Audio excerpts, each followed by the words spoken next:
এই একটা পাঠা ছাগল থেকে আজকে 400 টাকা ইনকাম হয়েছে, 400 টাকা আসছে। আরো একটা পাঠা ছাগল যে আছে সেটা অসুস্থ, সেটা দিয়ে আপাতত ইনকাম হয় না। ছাগলটা অনেক শুকায়ও গেছে, চিকিৎসা করতে হবে। আর এগুলারে কখনো বিক্রি করবো না, আমাদের খাবারের ভাব ছিল না, চাউল ছিল না, আর এদেরও ভুসি ছিল না, টার্কি মুরগিরও খাবার ছিল না।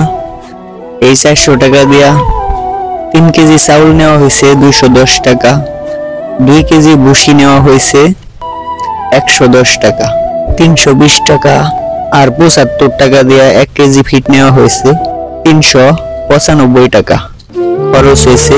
আজকে এই পাঠা ছাগলের টাকা দিয়ে আমাদের প্রায় 2 দিন 2.5 দিনের খরচ হয়ে গেল। সাহেব ভরসা। সকল দরদীদের দোয়া ও আশীর্বাদ কামনা করি।